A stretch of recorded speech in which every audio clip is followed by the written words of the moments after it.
Alhamdulillahirobbilalamin. Amma ba'du.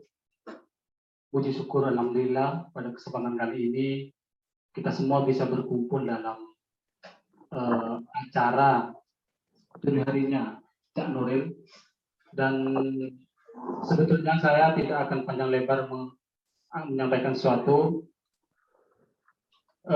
Kegiatan ini itu cukup mendadak, dipersiapkan sekitar 3 harian. Teman-teman Cak BJ kemarin itu bilang ke teman-teman kutub untuk mengadakan minimal ada acara untuk 7 hari Cak Nuril, dan ya seperti yang kita lihat pada malam hari ini, walaupun mungkin tidak maksimal, acara 7 harinya Cak Nuril bisa kita peringati bersama-sama.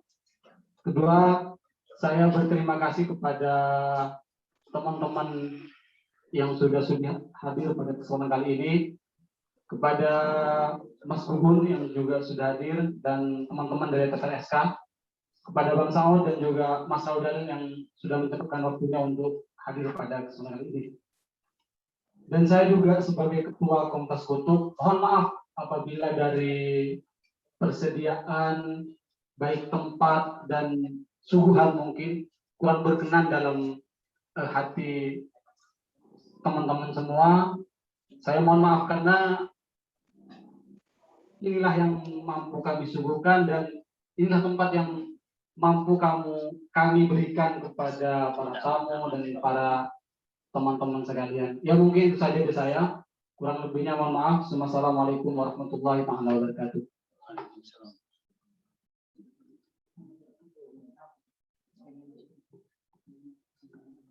Terima kasih kami sampaikan.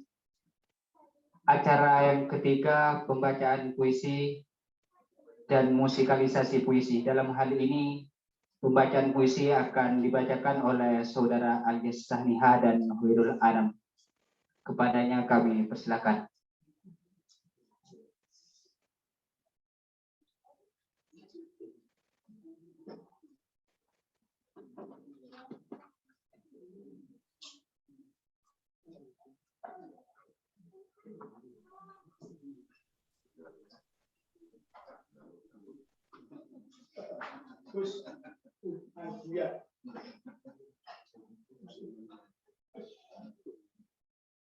Assalamualaikum warahmatullahi wabarakatuh. Waalaikumsalam warahmatullahi wabarakatuh.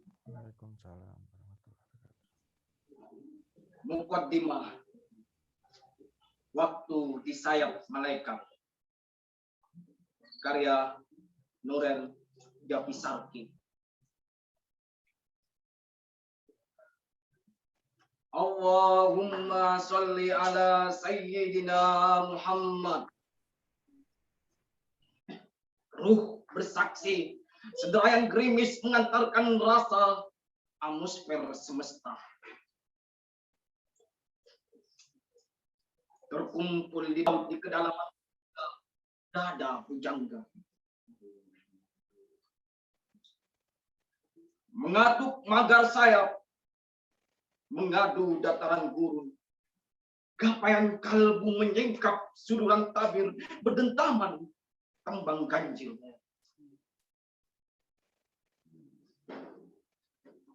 Yang genap dinikmati, terhuyung ingin penuh dari awal hingga akhir. Harap dipunggah. Bermula lembaran magnet cahaya rasa. Menujulah kepada diri kesucian. Saat di jalan licin mendapati tongkat di tengah-tengah sembang titian. Bebatuan mulia kau simpan, tetapi para kekasih tidak membutuhkan. Isyarat sudah cukup, atau kalian telah muntah? Mimpinya lebih berharga dari selingkar kalung di leher putri raja. Bulan tidak pecah, hanya tanggal di kalender malam. Dan masa mengembalikan tubuh purnama. Ragumu menghantui, tekadmu berjembatan. Ia di sisimu, di setiap engkau rebah. Terima kasih.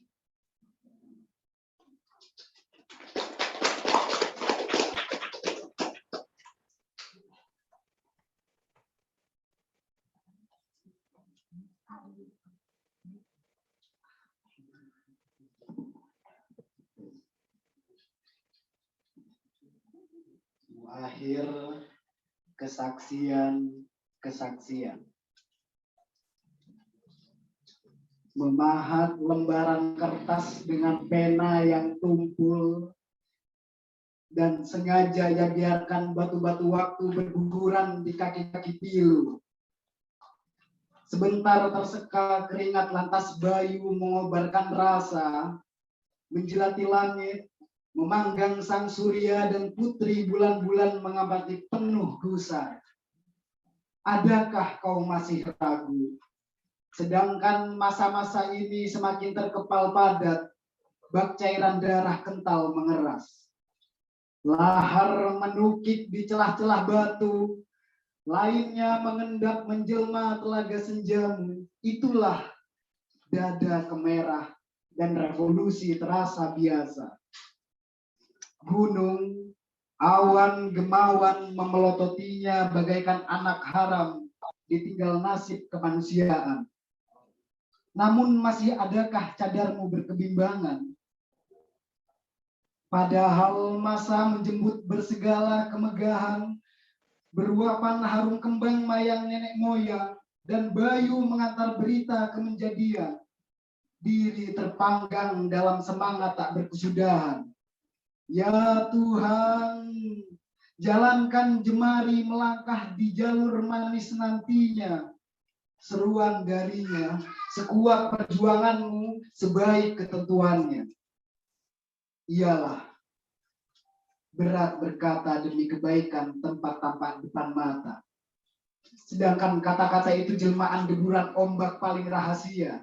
Darimu gairah kasih buih centang perentang terluntai ke pantai, langkah tersapu meninggalkan telur kenangan percumbuan putih. Ya Rabbi, jemari mukaku, lidah keluh akan mengatakan apa, melukis warna bagaimana, atas warna malam dicipta apa. Nurel Jarti Sakti 2017.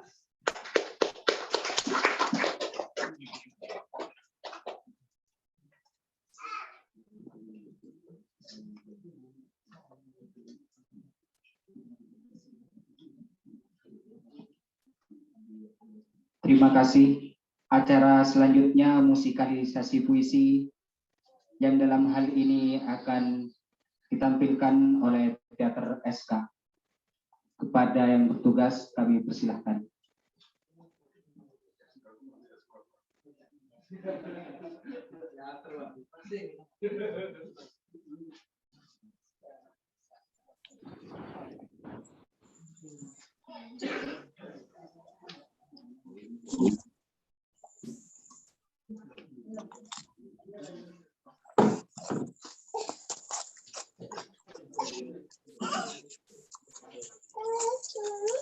Nanti sapinya masuk rumah di mana? Jadi tutup.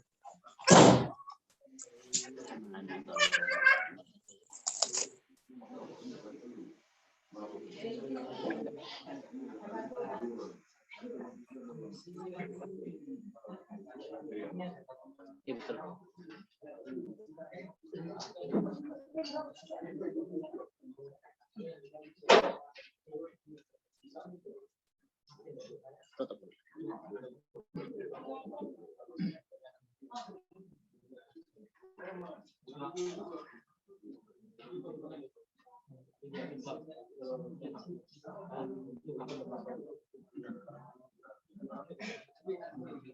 Masuk biar kerekam kamera semua. Masuk biar kerekam kamera semua.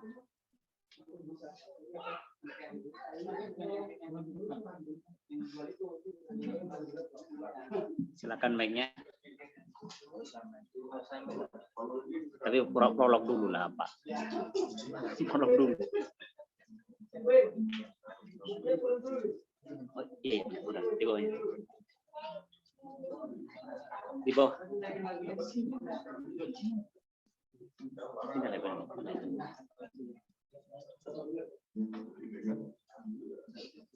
Benar.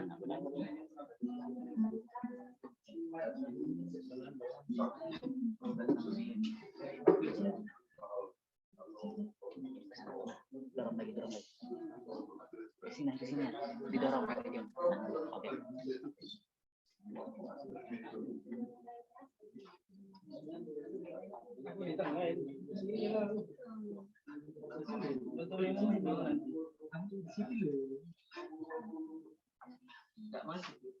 Nggak masuk. Dut, nggak masuk. Dut.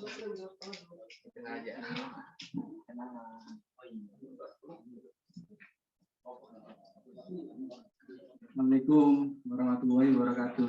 Waalaikumsalam warahmatullahi. Selamat malam teman-teman, mas-mas. Kami dari Teater SK akan membawakan dua karya kami yang nanti disambung dengan pembacaan dua puisinya Cak Nuril. Oke, terima kasih. Selamat mendengarkan.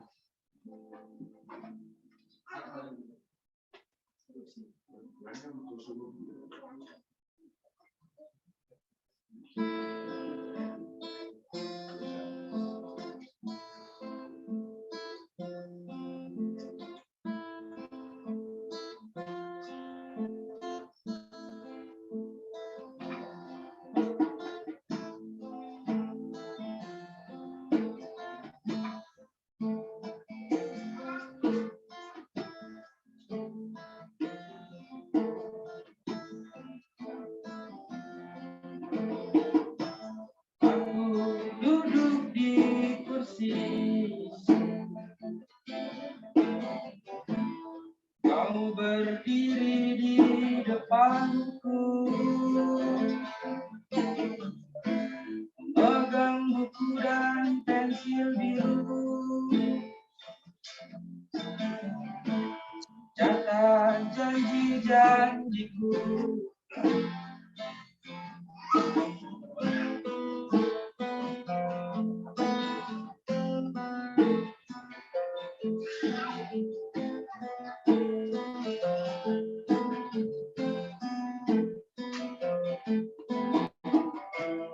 Kita tak pernah bertemu setelah badai menggasak kampungmu. Kau berlari lebih jauh dariku, tuju Tuhanmu yang kata orang alim lebih agung dari Tuhanku.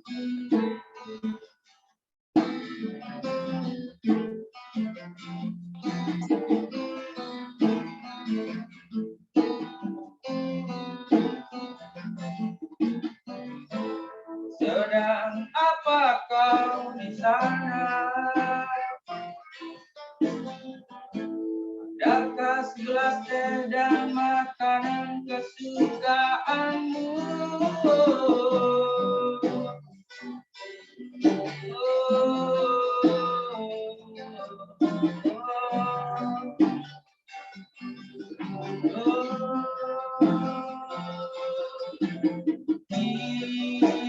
Kita pernah gagal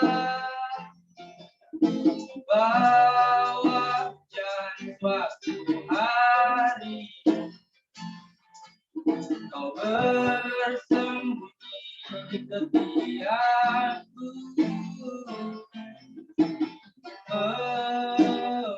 mencari damai.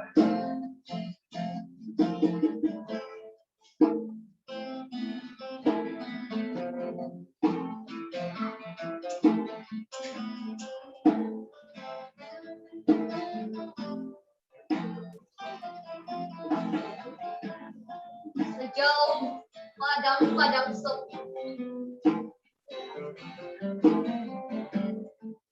desiran bayu titian hari hampa,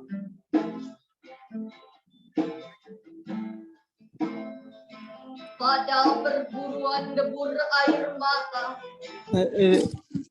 This and life in Jogja dari mana boleh kita disturbanes. Takdir yang terbelah.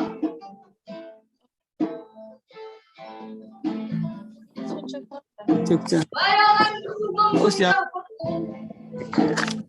Sebuah gerimis. Mir ano pastor ko dito.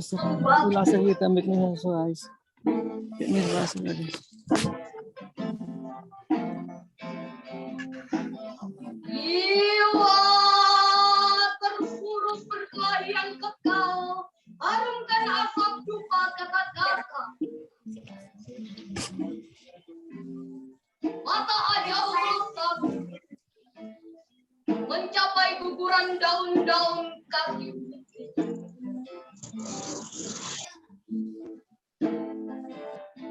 Menebah kuburan besi baja. Menobek duka waras sejarah. Kertas-kertas membisu. Malam hujan abu-abu. Duka memar dihajar waktu. Selalu sungsung, ragu-ragu.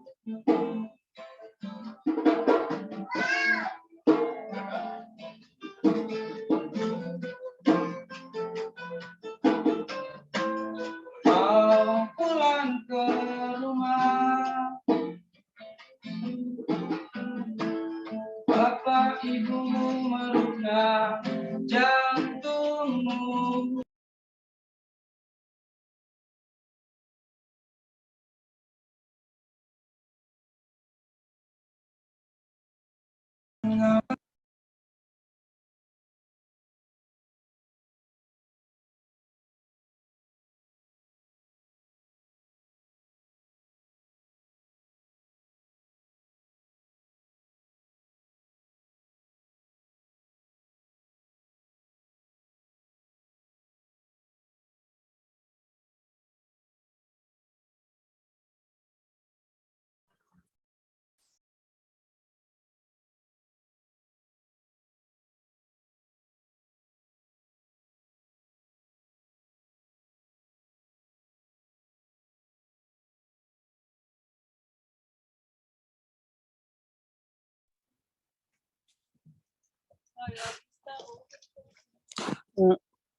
Kasur di surga terbuat dari susu dan perasan anggur.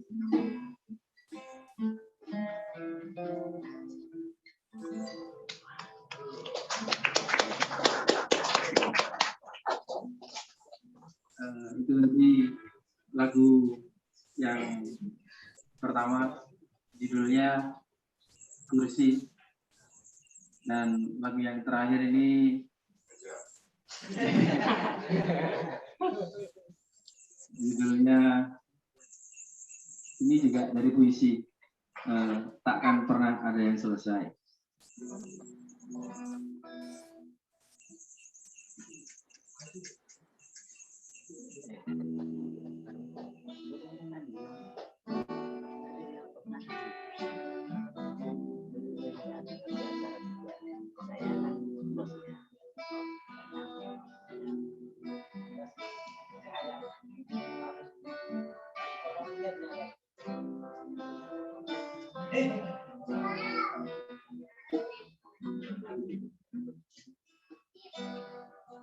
Takkan pernah ada yang selesai di setiap perjalanan.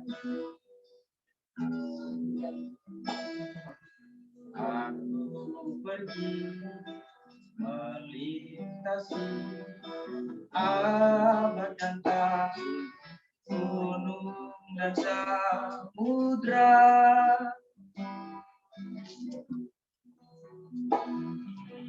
menyerap puisi di pohon peristiwa, menebar sabar di langit jiwa.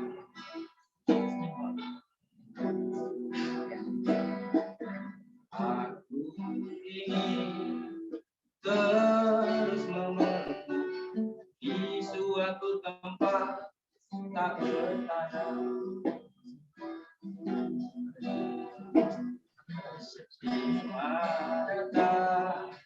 Ada kebergantungan, kenangan dan kecemasan.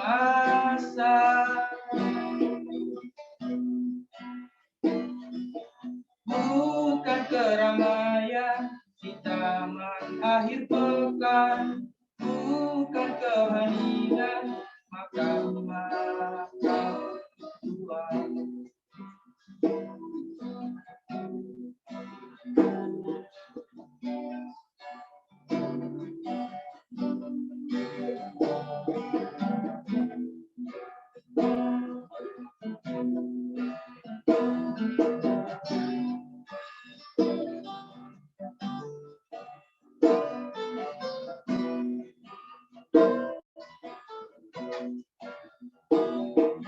Awan berbondong menutupi bayangku.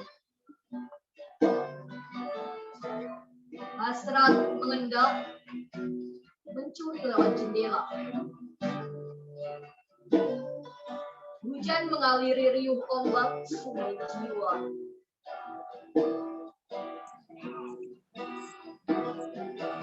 Lewati keletihan lama menggerus masa. Selembut aroma kowa di ruang terpencil. Juni malam menyibak sunyi daun ganjil. Jikalau siang terbakar langit bara perbukitan, satuan api menyetujui badai di gunung api.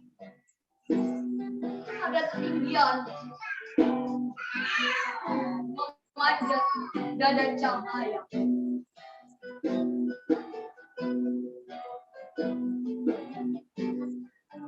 Memandangi senjangkala di akhir pelabuhan.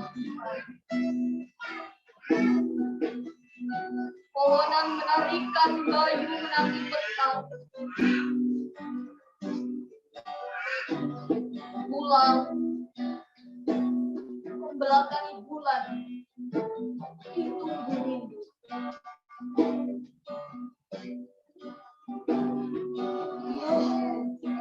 Layar masa harapan melangkah, berdentingan mengusari mata pena. Ke tebing-tebing cakrawala kecewa.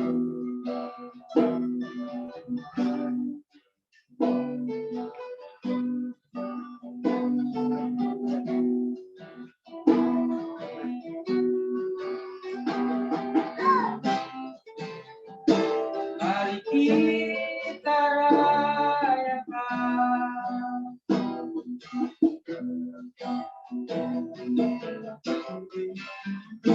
mengejar bukit keangkuhan sebelum tanah memberi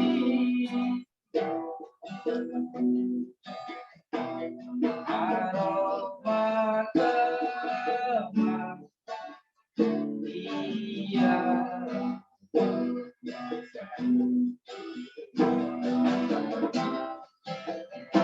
Mari kita rayakan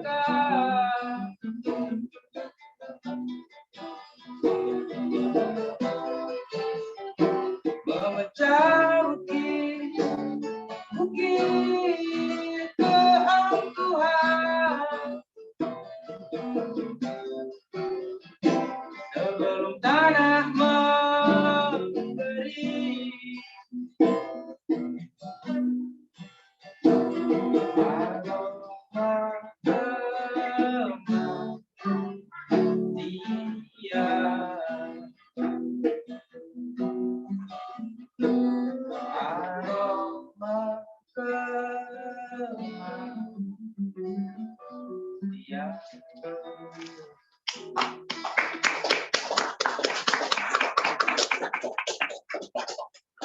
Terima kasih Mas.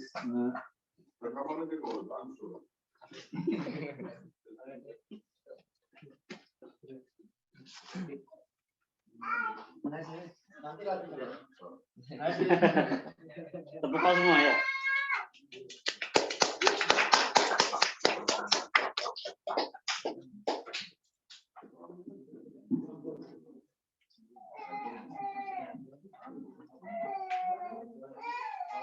Terima kasih kami sampaikan. Acara selanjutnya testimoni yang dalam hal ini akan dipandu langsung oleh Fernando J. Sugito. Kepada Cak PJ kami persilahkan.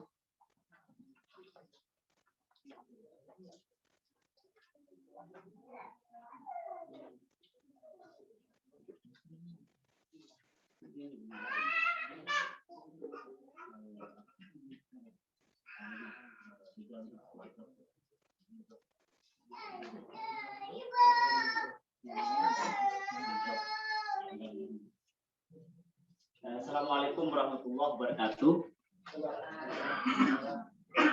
Ini insya Allah akan jadi malam yang penuh kenangan tentu saja dan keberkahan bagi kita semua karena para sejawat murid-muridnya Cak Nurel itu juga ada di antara kita di sini dan juga tentu saja kawan-kawan karibnya beliau almarhum mendiang yang sudah mendahului kita itu juga ada di sini dan kesempatan kali ini acara yang sebenarnya salah satu yang kita tunggu. Jadi saya minta misalnya nanti di antara Bapak Ibu yang ada di Zoom terus juga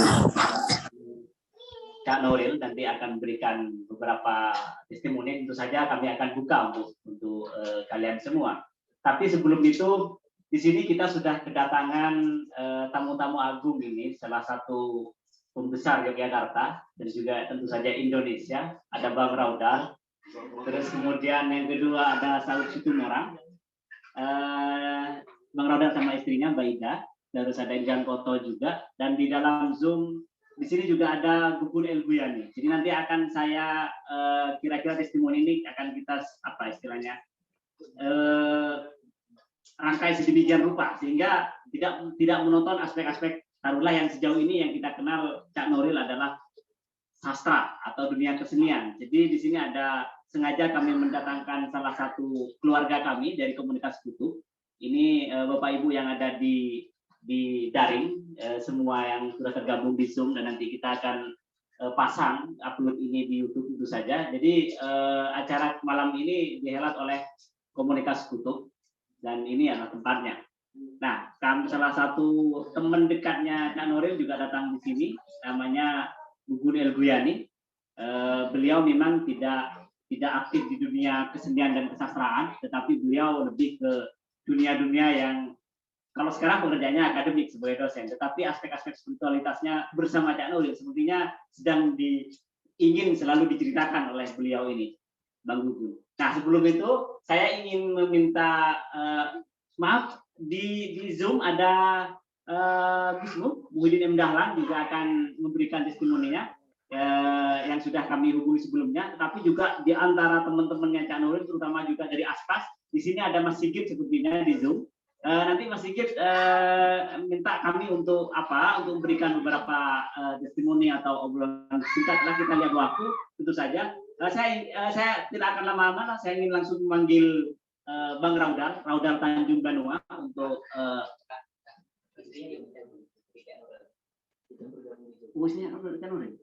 Oke.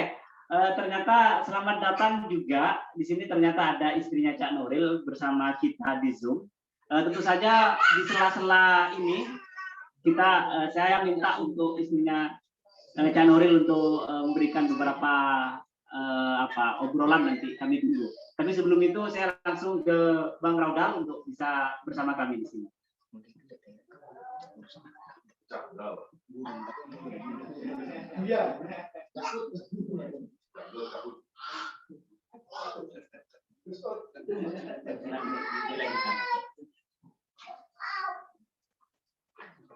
Langsung aja biar suaranya lebih jelas pakai mic. Assalamualaikum warahmatullahi wabarakatuh. Waalaikumsalam. Terima kasih kawan-kawan yang tutup dan juga kawan-kawan yang hadir secara daring. Saya sedikit mengenang persahabatan saya dengan Masih. Well. Kamu piro paketanku? Sebenarnya cukup panjang karena sejak sampai sekarang tahun 2021. Tapi suara mereka video kurang. Ya, sejak zaman gerilya sampai zaman gerilya. Jadi, Kak Nurel ini, si Nurel ini saya kira teman yang unik bagi saya. Unik dalam pengertian saya tidak hanya memandang dalam konteks di dunia kepenulisan atau di dunia sastra, tetapi juga dalam dunia keseharian yang kadang memberikan energi-energi tak terduga. Terutama karena sikap dia yang sangat santai sebagai seorang teman. Jadi sepanjang saya berhubungan dengan Nurel, dia tidak pernah marah, merajuk, itu tidak pernah. Nah, jadi saya juga sangat ringan untuk berbagi dengan dia, untuk menyatakan segala sesuatu sebagaimana juga dia. Tetapi sebaliknya ketika masuk ke ranah sastra atau kesenian dalam pengertian yang lebih serius, itu kami tahu saling menyelisih. Dia, saya tahu, selalu mengetahui saya perlu serius. Jadi saya dipandang sebetulnya orang seolah akan hidup mati dengan sastra. Jadi bagi dia itu tidak baik, tidak baik. Jadi harus diimbangi dengan hal-hal yang menurut dia sebagaimana kebebasan kata hati untuk membawa dia melakukan apapun itu akan dilakukan. Nah, sebaliknya saya juga di samping tentu menghormat dan mengagumi semangat dia yang untuk buku, tapi di satu sisi juga kadang-kadang menyelisih dia juga gitu. Karena bayangkan dalam awal-awal menulis yang mungkin masih sama-sama meraba-raba itu, dia sudah memastikan dirinya akan mendapat Nobel kesusastraan. Dan itu saya yakin gitu. Dia bikin poster, dia kan juga seorang pelukis ya. Dia bikin poster sendiri itu ditaruh di kamar dia. Geger Wong Moya Nobel. Itu nempel dan dibawa kemana-mana sebagai soliloquinya dia gitu. Nah itu bagi saya tidak masuk akal. Mungkin karena juga saya memandangnya terlalu serius juga itu. Oh, kau bisa seniman benaran rel gitu. Nah, saya ingatkan dia ya, si Mas Iman Bucendoso kan sering bercerita bahwa di Jogja ini Mas Iman punya datanya. Secara real katanya memang ada sejumlah orang yang bercita-cita atau berhasrat besar menjadi sastrawan dan kemudian benar-benar jatuh gila dalam pengertian yang harafiah itu ada. Apa faktor-faktornya itu Mas Iman punya catatan dan saya sendiri punya angkatan gue ya ada punya beberapa lah yang mengalami hal yang begitu. Mungkin kata gila mungkin tidak terlalu ini bagi saya, tapi mungkin ada satu semacam gangguan yang halusinasi segala macam. Nah, termasuk Nurel kadang saya punya juga semacam itu. Tapi dia tidak pernah marah gitu, tidak pernah ini. Dan justru dia dengan gayanya yang khas itu mesem-mesem guyu gitu ya. Nah, itu yang selalu saya apain dari dia, yang mungkin juga saya kangenin nantinya. Nah, pada periode 90-an saya berkenal dengan Nurel itu, dia boleh bisa dikatakan sebagai orang yang memiliki mobilitas yang sangat bagus di Jogja. Mobilitas itu salah satunya ditunjang oleh pada periode ketika kami semua kemana-mana jalan kaki, naik sepeda ontel, dan beberapa orang saja yang pakai kendaraan tua bekas gitu. Nurel sudah pakai motor Tiger besar itu dengan gaya yang sangat inilah.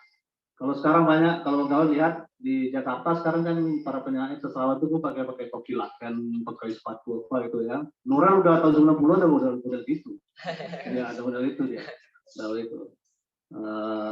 kemana-mana itu naik motor. Tetapi juga saya meyakini bahwa semangat mobilitas itu tidak hanya karena dia memiliki fasilitas semacam itu, tapi juga pasti ditunjang oleh hasrat dari dalam itu. Karena kalau itu tidak ada, tidak mungkin juga dia bergerak. Nah, itu yang membuat dia mendatangi tempat-tempat atau sosok atau kawan yang saya baru mendengar namanya dia sudah ke sana.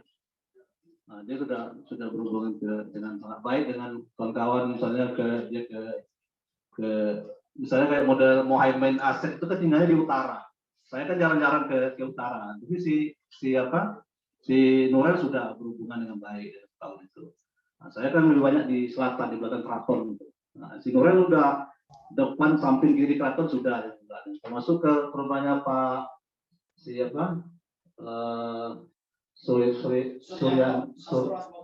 Suryanto Sastratmojo itu tentang sastra ahli sastra Jawa ya, redaktur Pernas. Dia kan tidak salah keturunan Raden dari Lamongan apa Tuban ya, pokoknya itu bangsawan di sana itu. Bojonegoro ya benar. Nah, si Nurel sudah ke sana, referensi kepenulisannya sudah itu. Makanya sampai sekarang saya melihat aspek artistik kepenulisannya sangat seperti Mas Tur itu. Salah satunya yang paling utara itu menyebut aku lirik itu dengan diri ini. Coba perhatikan diri ini gitu. Nah, saya saat kali pernah diajak ke sana, tapi terus terang saya tidak awalnya saya kurang pendapat, tapi dia sangat sekali dapat. Berarti dia selangkah lebih maju daripada saya dalam hal itu. Ya. Kebetulan dia tinggal di situ di rumah seorang Riau, Pak. Orang Sumatera. Jadi ada orang Riau di sana, ada rumahnya di sana di daerah Joteng Kulon ya, di jalan itu. Jadi ada rumah orang Riau, dia nempat di situ, dan menariknya dia keluar masuk melalui jendela karena pintu utama itu ditutup dengan buku sama dia. Nah, ini dia oleh Nurel dicontoh. Di kosnya dia di utara Pasar Ngasem itu ditutup pintu kamarnya itu dengan kanvas lukisan itu. Jadi kalau dia di kamar mandi dia keluar masuk kamar pada itu lewat jendela. Nah, aku kalau main ke tempat dia nggak berani masuk karena udah tutup. Untung di komplek tempat dia itu luas ya tempatnya. Jadi aku bisa di terasnya, di depannya, di halaman itu ramai gitu. Nah, itu contoh. Nah, berapa waktu sebelum Nurel meninggal dia bikin status salah itu, bukan status tapi ada dia bikin itu saya baca tentang kamar dia itu, bahwa dia katanya melakukan itu sengaja menutup kamar itu untuk merasakan hidup orang dalam penjara gitu. Nah, menurut saya itu bohong itu karena dia mencontoh Masyhur itu. Nah, jadi banyak hal yang saya kira saya sinisi dalam itu, termasuk gaya dia kalau foto dia terakhir itu kan gaya Hairil itu kan, kayak apa itu? Aku bilang nggak cocok kok Hairil. Si Hairil Anwar kan pakai topi laken, nggak pakai apa itu, dia kan pakai pakaian sehari-hari aja. Tahu ini, wah ini kan udah Hairil baru ini. Foto itu sekarang jadi ini, itu udah foto lama itu. Jadi hal-hal yang begitu yang menurut saya sangat asik dengan Nurel. Saya tidak beban dengan dia, dan dia juga tidak beban kepada saya. Dan hal-hal yang keseharian, tidak hanya kita berbicara tentang sastra. Saya pernah sama dia naik pernah satu periode ya, ketika dia tahun 2000-an itu dia sudah keluar Jogja. Saya melihat ada sikap berat dia meninggalkan Jogja, tapi dia juga merasa tidak betah juga di Jogja karena sejumlah kawan-kawan juga udah pada meninggalkan Jogja, beberapa aja yang meninggalkan Jogja. Dia balik ke Lamongan, kemudian merintis toko buku alternatif, malah bukan di Lamongan waktu itu, sampai ke Ponorogo. Di Lamongan sendiri dia sebenarnya bikin. Saya pernah juga diajak ke tempat dia sana itu. Dia bikin toko buku itu bukan di komplek kampus, tapi di pasar pagi. Jadi ada pasar pagi kayak sekarang ini pasar mana ya? Kayak Niten, besar Niten itu loh. Besar Niten itu dia sewa satu los itu buku isinya. Kayak ini. Nah, Ada periode dia bolak-balik ke Lamongan, Jogja atau Ponorogo, Jogja. Gitu.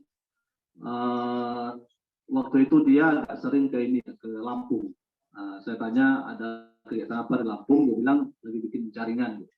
Nah, dia memang punya beberapa kawan alumni Widya Mataram ya, di Lampung. Dan periode ke Lampung itu juga dia sering singgah di Jakarta. Termasuk saya bayang dia mungkin juga singgah di tempat Inhat, di tempatnya si Ahmad Setu atau di tempat Teguh Winarso paling dekat ya. Di sering sana. Dan kemudian Teguh mengajak dia ke Maman, yang itu kemudian dia juga dekat dengan Pak Maman. Gitu. Nah, suatu ketika saya pernah dapat undangan ke Purwokerto. Saya mau ngajak Sabit itu mau naik bis efisiensi gitu, Purwokerto. Tapi Nurul menawarkan diri ikut. Nah, dia menawarkan naik motornya. Jadi boncengan kami bertiga sama Sabit.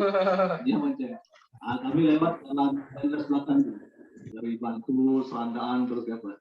Nah, ini sepanjang jalan gitu aja, merokok, cengir, ada cerita yang macam-macam. Di Sapa ada. Kita udah ceritain itu ada kebakaran bukit gitu ya, kebakaran bukit ya, di sisi kanan jalan itu.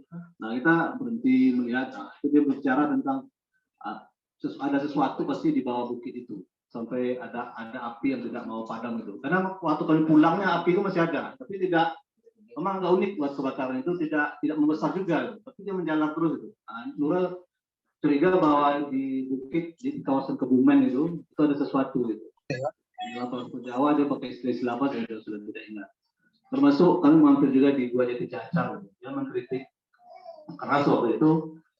Karena ada patung-patung cerita rakyat, apakah Mandaka atau monyet putih pada saat cerita rakyat itu akan diwujudkan dalam bentuk patung gitu ya, didirikan di gerbang Gua Jati Cacar itu, di dalamnya juga, tapi dengan memapas untuk beberapa bagian-bagian gua yang menurut Nurul itu menyalahi aturan. Gitu.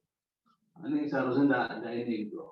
Itu dia diceritakan. Artinya dia mengamati juga hal-hal yang tidak semata-mata sastra tadi itu. Nah, itu kenangan saya selama di satu episode di perjalanan lah. Pernah juga saya sama Ika diundang ke Lamongan, kampung dan untuk diskusi sastra. Itu tahun 2014 atau 2012 saya lupa ya. Nah, saya waktu itu masih SMS ya gitu ya.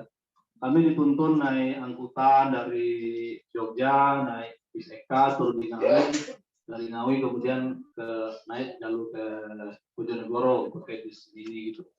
Kemudian dari Bojonegoro cari lagi bis ke Surabaya, turun di Pasar Babat. Lewat Pasar Babat dekat kampusnya Unisda. Nah, di Unisda kami turun. Dari sana dia sudah menunggu. Di sana waktu itu dia sudah punya juga kawan-kawan yang cukup kompak di Lamongan, membuat kelompok sastra, termasuk ada Alang Khairuddin, si Sumbawa Sauti, kayaknya sudah pulang juga, itu dia dulu di Jogja. Kemudian ada Imanuddin, Pak Haris, seperti itu. Nah, di sana mereka bikin di samping kampus Unisda itu ada si Alang Khairuddin itu bikin tempat itu, kios itu, ada toko buku juga, misalnya di sana ini kegiatan-kegiatan. Nah, saya juga dibawa kemudian waktu itu ke kampus Unisda, ngisi diskusi di situ, sama ke pondok juga, salah satu pondok pesantren saya lupa namanya, tapi di kawasan Karanggeneng itu. Nah, dari sana saya dibawa ke rumah dia, dan saya merasa di rumah dia itu nyaman. Nyaman itu karena kamarnya orang itu terpisah dari rumah induk. Gitu. Dia menguasai bagian belakang rumahnya, sementara ayah ibunya di kamar depan. Jadi kami mau berdatang sama itu agak bebas itu. Waktu itu dia sudah menikah, sudah punya satu istri, satu anak, masih kecil ya. Nah, yang kami terharu itu waktu itu setiap kali kami mau pergi keluar, diajak jalan-jalan itu, pasti si istrinya manggil itu ngasih bekal itu, ngasih rokok, ngasih uang gitu, ngasih mesem-mesem gitu. Lalu berarti ini ya rel mesin apamu ya. Ternyata gue berani jalan-jalan kemana-mana nanti kenapa apa gue dia buyu itu awal itu. Jadi itu terasa sekali sebenarnya itu. Meskipun saya juga merasa ada ketidaknyamanan lain lah, kalau tadi saya sebut nyaman, sebenarnya ada juga ayahnya Nurel ini selalu menjadi agak kurang senang dari sama Nurel. Kenapa kita dia? Ini sejujurnya saya ya. Karena ayah ini kayak PNS, sementara anaknya kan gerilyawan begitu. Gitu. Ya, dia sampai dia sempat bilang juga Nurel waktu dia menyewa kamar kios di Besar Pagi itu, ayahnya sempat protes. Tapi ya udah, udah apa aja gitu. Itunya itu dia. Jadi ada itu juga mungkin membuat Nurel kemudian mau tidak mau mungkin juga memposisikan diri untuk mencari hal yang tempat yang lebih nyaman. Salah satunya ya ke Ponorogo. Nah, di Ponorogo itu dia membuat satu interaksi. Gitu. Pernah juga waktu itu tahun-tahun itu Ambrosi kan lagi ramai waktu bom Bali itu. Nah, saya ingin diajak ke kampungnya kan dekat kawasan itu tidak terlalu dekat juga, agak ke utara. Kemarin lah aku ajak ke kampungnya kayak apa sih model kampungnya Tenggulun itu.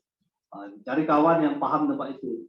Nah, kami naik motor ke sana, di sama dia sama kawan ini, dan kawannya agak unik. Ya kayak inilah, Bang Saud mungkin ingat kayak tawaf itulah, lebih kurang. Jadi suasana bikin tegang itu loh. Sepanjang jalan, jangan gini. Boleh kami ngomong apa? Tapi semua orang mencairkan terus. Jadi suasana kadang-kadang kesian lihat anak itu yang sudah membuat suasana sedemikian serius, tiba-tiba orang guyu gitu. Jadi suasana itu menjadi antara serius tapi nanti dipecahkan lagi oleh Nurel. Nah kami sampai di sana foto-foto beberapa tempat itu masuk di kawasan pondoknya Ambrosi. Nah dari sana itu saya ada cerita ini yang unik juga. Saya pulang langsung ke Bali sama Eda. Nah sampai di Gilimanuk kami didatangi Intel karena ternyata pada waktu itu sedang ada isu ditemukan bom di Singaraja. Baru juga. Nah saya merasa untung saja saya tidak diperiksa gitu. Baik terus kalau saya bisa, kalau diperiksa ya mungkin saya tidak dianggap gitu. Nah, jadi intinya kawan-kawan sekalian yang daring juga saya mohon maaf kalau tidak melenceng dari saya. Tapi memang persahabatan saya dengan Nurel dan saya tidak tahu juga dari kawan-kawan yang lain ya. Tapi kayaknya memang hubungan kawan-kawan seangkatan saya dengan Nurel ini melebihi dunia tulis menulis kayak. Karena memang banyak sekali wilayah-wilayah yang menghibur gitu, yang asik, yang hal-hal yang seharusnya bisa dibikin yang aku bikin agak serius tapi ternyata bisa dicairkan, itu ditemukan dalam pergaulan dengan Nurel. Nah makanya saya merasa beberapa waktu terakhir ini memang kematian kan ini ya banyak mengagetkan gitu. Jadi ketika pagi itu saya mendengar Nurel sudah ini, saya diberitahu Ida, saya tidak melihat. Saya masih belum percaya. Dan belum. Baru siangnya baru saya baca lagi, oh ya benar ya. Karena berapa hari sebelumnya kita masih kontak gitu. Dia juga masih masih wirawiri kan dari Jombang. Jadi di samping kekagetan saya itu secara pribadi karena mendadak di tengah kebugaran dan semacam itu juga ada persentuhan-persentuhan yang sangat khas itu. Bahwa misalnya kalau saya bandingkan dengan Budi Dharma, misalnya Miguel atau siapa itu kita ya kaget atau kehilangan, tapi konteksnya kan lebih ke teks, gitu. Lebih ke bagaimana sumbangsi dia ke dunia sastra secara umum. Tapi kalau ketika Nurel ini, saya merasa ada yang kosong itu, ada suatu melebihi teks, melebihi hal-hal yang sifatnya estetika dan lain-lain hal itu. Nah makanya itu saya merasa sangat kehilangan dan tentu saja dalam kesempatan ini dan dalam kesempatan lain saya akan mendoakan Nurel dan mengenang selalu sifat guyu dia yang meringankan persoalan itu, kemudian sifat dia yang gampang cengengesan itu membuat segala sesuatu terasa ringan, dan bahwa antara kami satu sama lain untuk hal-hal sastra itu kadang saling mengejek, mungkin juga saling menyengisi, sama-sama kami sama-sama paham. Jadi tentu saja dengan segala kelebihan dan kekurangan saya mohon maaf kepada almarhum, dan saya pun memaafkan almarhum gitu dengan segala doa yang saya punya. Terima kasih, begitu saja. Terima kasih. Assalamualaikum warahmatullahi wabarakatuh. Terima kasih Bang Raudal, ini sudah cukup panjang lebar dan memberikan beberapa persaksian ya ini. Terima kasih banyak, dan setelah ini langsung disusul oleh Bang Gugun. Silakan Bang Gugun. Bang Gugun ini santri dan juga alumni. Kita tidak punya istilah alumni ya di Kutub, jadi keluarga kami. Nah, beliau ini sosok yang cukup intens bersama Nuril, dan beliau ini juga mempunyai banyak catatan-catatan tentu saja. Nah, karena selain soal sastra dan buku-buku dan selainnya yang sudah disampaikan oleh Bang Raudal, Kak Nuril ini mempunyai beberapa sisi yang tentu saja penuh hikmah untuk bisa kita dengarkan bersama-sama, baik yang ada di sini, tentunya sudah semakin banyak ini yang ada di gedung Kongres Kutub dan juga yang ada di Zoom tentu saja. Monggo. Assalamualaikum warahmatullahi wabarakatuh. Waalaikumsalam. Selamat malam teman-teman semuanya. Ada Bang Saud, maunya dipanggil Cakut. Nah ini Gus Pustaka Pelajar, Mas Nur Hasan Cakut.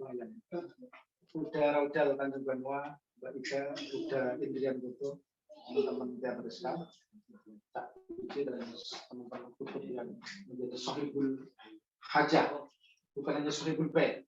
Sohibul hajah itu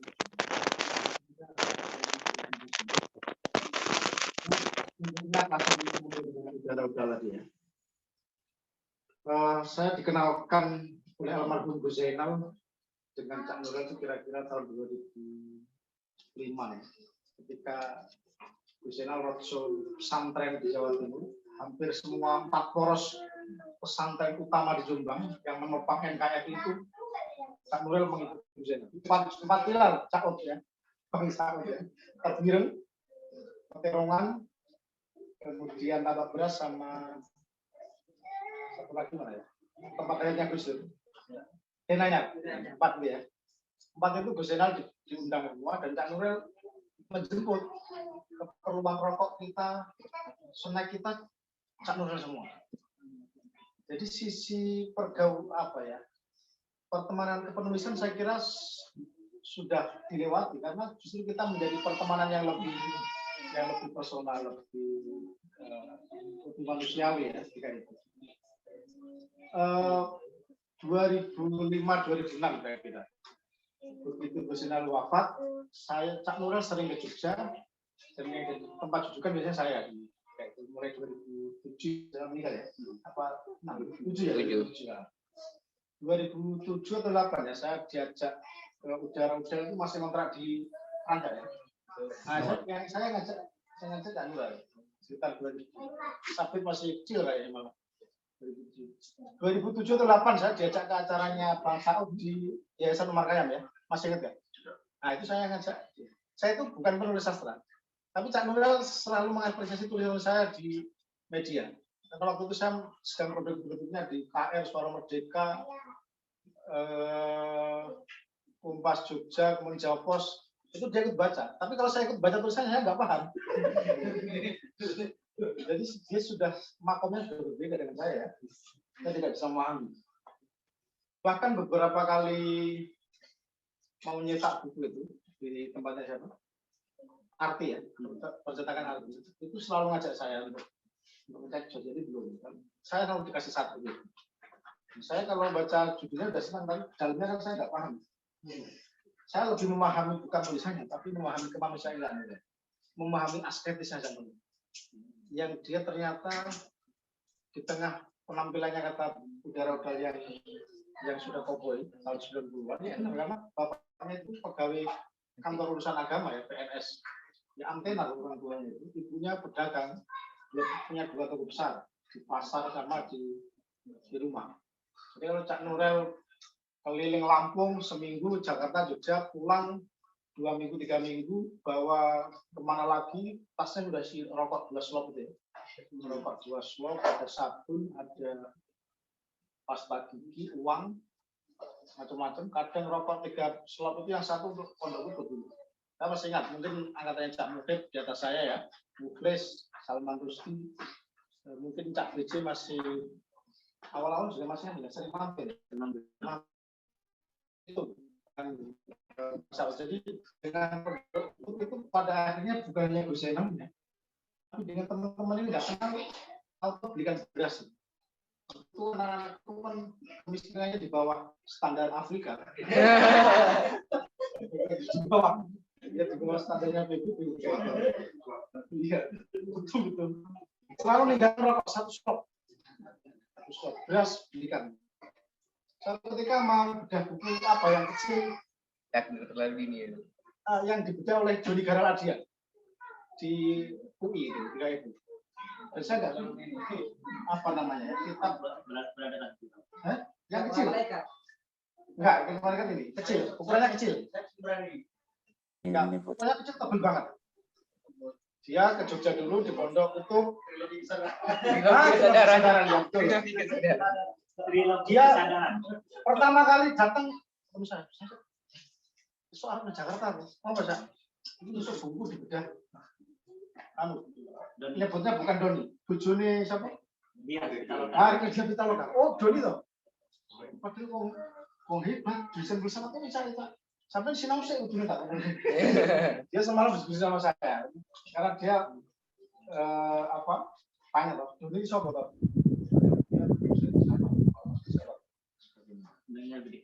Ya. Nah, kalau di Jogja sering ngajak saya ke tempatnya Pak Suryanto almarhum. Yang mungkin beberapa tahun setelah bersinar Pak Suryanto Sastroarjo.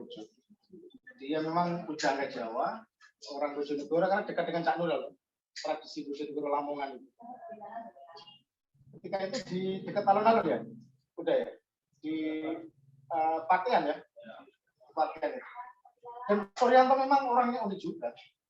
Mungkin salah satu keunikan hidupnya Pak Sur ini meniru di Cak Nurul beberapa persen kan.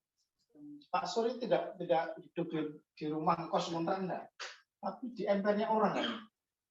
Ada orang punya rumah, tapi Pak Suryanto almarhum termasuk guru salah satu gurunya Cak Nurul ini. Dia cerita, salah satu guru saya, dia banyak buku-buku yang diberikan Pak Suryanto di bawah Cak Nurul ya. Di bawah Cak Nurul saya disuruh baca. Kalau itu malah saya agak paham membacanya, Pak Sur, daripada Cak Nurulnya. Cak Nurul ini makomnya sudah di atas Al-Ghazali ya. Asketisme, altruismenya, sikap mementingkan temannya, mementingkan orang lain daripada dirinya itu saya alami betul. Dan ketika Pondok Kutub pindah di sini, Joglo, itu masih sering hilang. Dan terakhir, sebelum meninggal pertemuan saya dengan Cak Nurul itu dengan almarhum, ketika rumah saya belum saya tempati, tukang masih finishing di situ, dia tidur di sana 2 malam lagi saya. Ya 2 malam yang nganter Cak Nurul. 2 malam menempati tempat saya, dan bawa teman-teman satu mobil itu. Itu yang terakhir. Saya nggak bisa menafsirkan kenapa saya besok paling berat-berat di sini lagi. Mau ziarah ke Watu Comal ya. Dia senangnya kan Watu Comal ya. Itu ritualnya ketika masih berproses di Jogja mungkin. Mungkin udara-udara juga sering dapat cerita. Dia sering ke Magelang. Dia itu seringnya ke makam Watu Comal, Badal Harum Rahmat, kemudian di makam Kebumiran, Bahasir dan Gustur, kemudian di makam Tinanyar, karena dia santri di Tinanyar sebenarnya ya. Dia itu kakak adik angkatannya Muhammad MK. Kakak atau adik angkatannya Muhammad itu. Jadi dia ngerti benar proses kreatifnya Muhammad itu. Sampai Muhammad booming di Jakarta itu Cak Nurul sudah nggak heran, udah kenal di Jombang pesantren. Sisi-sisi inilah yang Cak Nurul kelihatan di luar gondrong, pakai jaket kulit, sepatu ya boot, sepatu kulit. Kemudian tapi sisi lain dia rajin ziarah. Spiritualitasnya itu yang saya Cak Nurul ini ada memang kelihatan paradok gitu. Padahal dia sangat tekstualis memaknai fikih ya. Saya pernah itu debatnya. Tapi kan saya ini bukan makom saya, nanti saya ikut gila malah. Kadang dia sangat tekstualis satu sisi. Coba lihat beberapa status-statusnya. Tapi sisi lain dia sangat apa ya, penafsirannya terhadap teks lebih liberal, tapi dia lebih humanis, lebih apa ya, lebih leluasa, lebih longgar ya. Kontekstual. Kadang itu, jadi kadang paradoknya di sana. Kadang dia mengkritik apa namanya burjuasi, tapi dia hidupnya Ya enak-enak aja kata udah tadi orang belum punya sepeda motor yang dia GL Pro ketika masih sering ke Gus Zainal itu duel GL Pro. Jadi Gus Zainal ada acara di sini, kita lagi ngisi acara di Langitan, dia jemput dia. Rokok itu sudah disiapkan berarti. Karena dia senjatanya kan rokok itu. Rokok bisa karena nggak beli itu dia. Tinggal ngambil. Jadi secara ekonomi man sudah sangat mapan dan makanya dia nyetak-nyetak kayak gini nggak dipikir dia habis berapa itu. Dan saya sering ini tidak kira udah ini. Lupa nggak dihitung ya. 2 bulan lagi udah nyetak lagi. Satu silaturahminya Cak Nuril yang luar biasa. Jadi mungkin benar kata udah tadi, para sastrawan Jogja yang hidup di Geng Utara, Utara itu artinya UGM ke utara ya, hampir naik ke Jalan Kemiwang itu dia datangi semua, yang di jalur selatan Keraton juga datangi semua silaturahmi semua. Dan itu ternyata bukan hanya di sini, di Jawa Timur, mulai Jember, Ponorogo apalagi ya, Ponorogo kan ibu kotanya dia yang kedua, karena setelah dia agak nyaman di Lamongan memang punya komunitas di Ponorogo, terutama teman-teman IAIN Ponorogo sama Universitas Merdeka, sama Muhammadiyah Ponorogo ya, yang sering banyak berinteraksi. Bahkan saya diundang oleh IAIN Ponorogo atas jasa Cak Nuril ternyata. Panitianya kok kenal ini Pak Mas Nuril. Nah, dia silaturahminya yang luar biasa. Bahkan dia kenal dengan keturunannya Ponorogo siapa? Kiai Hasan Besari. Cicitnya ya, dan sekarang kan jadi sahabat saya itu bukan Cak Nuril, Gus Reza itu. Gus Reza itu keturunan keempat Kiai Hasan Besari. Mana yang tempat meditasinya Kira Bulan itu Cak Nuril juga sering ziarah di sana. Jadi hampir Jawa Timur yang bagian Mataraman, Ponorogo, Pacitan saya itu lewat almarhum Cak Nuril.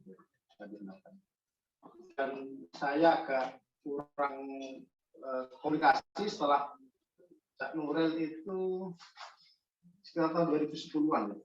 2010. Karena jarang ke Jogja ya. Mungkin dia masih ingat ya, dia terakhir ke Jogja itu sering bolak-balik itu sekitar 2007, 8, 6 itu ya. Tapi juga dari saya almarhum. Nabi Timur itu tahun-tahun itu. Iya, setelah 2011-an mungkin dia agak pengen menata hidup di Lamongan sendiri ya. Tapi poin saya bahwa almarhum Cak Nuril ini luar biasa kemanusiaannya. Saya menyebut semua tadi karena kadang mementingkan temannya. Saya kira Mas Teguh Winarsos perlu dimintai ya. Bagaimana Mas Teguh sebelum penerbitannya jadi mesin uang itu ya yang ikut menyokong Cak Nuril ini masih awal-awal nyetak berapa itu Mas jual naskah Cak Nuril dibeli itu saya yang jadi saksinya karena awal-awal Araska itu kan hidupnya tidak kontrakan kecil-kecil Cak Nuril ya. Mas Teguh harusnya bisa dimintai apa penting awal-awal proses Mas Teguh. Saya kira itu tidak perlu panjang-panjang ada Bang Saud ada teman-teman yang lain. Mudah-mudahan husnul khotimah Cak Nuril. Jadi makanya saya pesan tadi pakai tahlilannya nggak perlu panjang karena Cak Nuril sudah dikerubungi para malaikat dan para bidadari. Kemanusiaannya, pertemanannya yang tulus, udara-udara tadi. Dia nggak pernah punya masalah dengan teman-teman, nggak ada satu.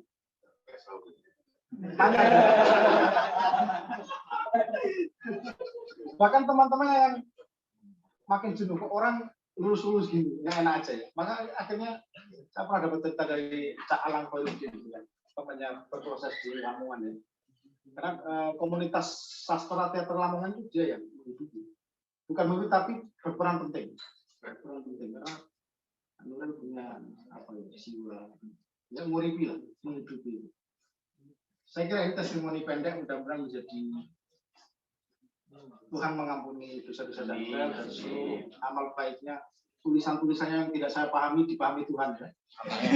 Wallahul muwaffiq ila aqwamit thoriq. Wassalamualaikum warahmatullahi wabarakatuh. Waalaikumsalam warahmatullahi wabarakatuh. Terima kasih Bang Gugun Elguyani telah memberikan beberapa pengalaman dan perjumpaannya dengan Cak Nuril. Nanti setelah ini saya akan mohon maaf sebelumnya untuk Bapak Ibu dan para kolega teman-teman Cak Nuril yang ada di ruang daring, saya habiskan dulu ini yang dulu. Nah, terhalang waktu juga, kemungkinan karena tempat ini juga terkait dengan prokes masih ada seperti itu, jadi tidak terlalu boleh larut. Tapi kalau di Zoom nanti kita bisa larut-larut. Setelah ini saya ingin manggil Saud Situmorang, Bang Saud untuk bisa di sini. Ini beliau ini diminta panggil Cak Saud. Tapi kayaknya bisa lah, agak cocok ya Cak Saud. Karena di Jawa Timur, di Madura lumayan nama-nama yang berakhiran dengan huruf konsonan T. Kan Cak Saud. Ya, terima kasih banyak. Selamat malam semuanya. Kalau saya dengan Nuril ini nggak seakrab Raudal ya, secara manusiawi. Pak, saya ingat dia dibawa Raudal ke rumah, cuma sekali aja. Kesan saya dia manusia absurd, ya. Dan sejak itu kalau saya menuju ke dia, saya selalu bilang ke Raudal itu penulis yang namanya saya nggak bisa hafal. Karena namanya susah sekali kan nama keduanya itu kan. Oh, hafal nama keduanya. Ya bisa. Oh, bisa. Sama Arab itu jelas, karena itu Arab. Ya, tidak akrab secara personal tadi karena memang saya juga ke Jogja kan baru ya. Saya pendatang kayak kata gentong. Jadi, tapi setelah dia bermain di media sosial juga, situ mulai akrab ya. Terutama terakhir-terakhir ini kan, saya mau fokus ke terakhir-terakhir ini aja. Jadi, kalau saya melihat, saya sama seperti Anda tadi, saya juga nggak paham tulisan dia. Ya. Sama seperti saya nggak bisa menghafal nama terakhirnya itu kan. Nah, tapi kalau jasa Nuril almarhum sebagai tukang arsip ya, dalam konteks dunia digital, dunia internet, ini setara loh dengan Abi Yasin. Betul ya, saya sangat serius ya. Waktu saya perang itu, saya kan suka di perang ya. Itu kalau saya biasanya arsip saya juga bagus, tapi ada selalu lubang-lubang yang saya cari ke dia, akan ketemu ya. Bang Martin Alida juga mengakui kan kemarin itu setelah mendengar berita kematian dia bahwa dia juga menemukan satu arsip yang dia cari kemana-mana yaitu di situs salah satu situsnya si almarhum ini ya. Nah, jadi itu dia sangat penting sebenarnya dalam hal itu. Kan? Dan satu lagi penting karena dia juga ngejek-ngejek Tarji ya sebagai sufi. Saya suka itu. Karena memang banyak sekali sufi ini kan suka uang Freedom Institute ini ya. Nah, kan sekarang kan lagi beliau dia bagus, tapi dia menariknya kan dia beli buku itu, dia beli, dia baca, dia dah. Nah, kita yang nggak mau membelinya karena itu sampah gitu kan, ada apa dari dia karena di scan dia apa dia kan. Nah, ini menarik dia. Bahkan waktu dia nyerang keterlibatan Maman Saud Mahayana itu kan, dalam hal itu kan, Maman aja mendengar kabar dia tuh menanyakan tuh kesehatan dia kan begitu. Maksudnya tuh ya tidak tersinggung Maman kan. Karena dia berangkat dari ya buku itu bukan apa fitnah atau tuduhan tak berdasar. Nah ini di sini menarik ini orang ini kan gitu. Jadi kalau saya tuh melihat dia ya fungsi dia itu bukan cuma ada ya dalam sastra Indonesia terutama dalam konteks sastra Indonesia di dunia internet itu, tapi ya penting. Ini mungkin kalau kalian mau entah apa, mengenang dia, bikin buku atau apa gitu, ini unsur ini harus diapakan ini, harus diangkat ya. Bagaimana dia, fungsi dia, posisi dia sebagai tukang arsip itu sangat penting. Ya. Karena sekarang kan hampir tidak ada. Tukang arsip kan setelah Habib Yasin nggak ada lagi kan. Habib Yasin itu hanya ya kertas-kertas dikumpulnya. Kalau kawan ini kan enggak. Jadi bahkan yang orang sedang polemik atau berantem, Suli berantem sama Narudin aja dia ini kan, disimpan kan, dia simpan semua, status dia simpan, masuk dalam situsnya juga. Nah ini orang ini unik ya. Karena itu juga kalau kita bicarakan sejarah sastra Indonesia, ya seperti itu juga penting untuk dibaca, untuk dibicarakan. Apa nih perang status ini atau ngejek-ngejek Narudin apa gitu kan, itu penting karena itu bagian dari dinamika sastra Indonesia, karena sastra Indonesia sekarang kan lebih banyak di dunia media sosial. Nah, jadi saya tuh melihat dia itu ya kehilangan sastra Indonesia itu di unsur itu ya, dari meninggalnya Novel. Nah saya tidak tahu apakah situs-situs dia itu pakai password, yang passwordnya dia beritahu ke entah keluarganya atau apa. Karena kalau itu tidak dilanjutkan sayang sekali kan. Nah, itu banyak kan dia bikin itu kan. Bahasa Indonesia, apa-apa aja kan. Banyak dia bikin itu sayang sekali kalau tidak. Jadi nggak tahu kalau nanti daring ini apakah orang rumahnya kan tahu, karena memang harus diambil alih gitu, ya, karena diteruskan gitu. Karena ini karena pandemi ini lagi, ini bakal rame lagi di satu Indonesia ini, bakal banyak ini maki-makian ini. Dan itu perlu gitu ya, situs-situs itu, gitu ya. Nah, jadi kalau kenang-kenangan saya bisa disebut begitu tentang almarhum Nurel, saya lebih ingat dia di situ ya, karena memang tidak pernah kontak. Misalnya seperti kita baru terus ini kan nggak ada tembakau dia kan, nah, bahkan Nurel enggak gitu ya, apalagi dia kemudian pindah kan balik dia pulang kampung. Supaya yang saya tahu ini adalah penulis yang saya tidak bisa ingat namanya, dan dia pernah ke rumah saya, seperti yang Anda bilang itu benar. Dia mengunjungi, mungkin saya dianggap tokoh gitu ya, kalau tokoh tukang marah-marah kan gitu. Jadi begitu dulu, pendek aja dari saya ya. Karena memang saya tidak punya bahan ngomong kalau secara personal tentang Nurel. Terima kasih. Terima kasih Bang Saud, Cak Saud, biar setara nanti kenangannya dengan Cak Nuril ya, atas beberapa catatan dalam konteks peran Cak Nuril di dalam dunia arsip, karya-karya sastra, kolumni kebudayaan, bahkan status misalnya, itu sudah jadi bagian dari yang sangat dekat dengan Cak Nuril. Dan memang luar biasa ya.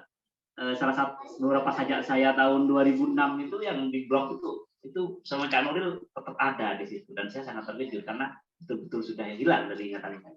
Tapi satu hal yang memang sebagai tambahan nanti sebelum saya masuk ke dunia online ini, Cak Nuril itu pernah mengupayakan antologi puisi untuk anak-anak kutub. Itu judul antologinya Mazhab Kutub.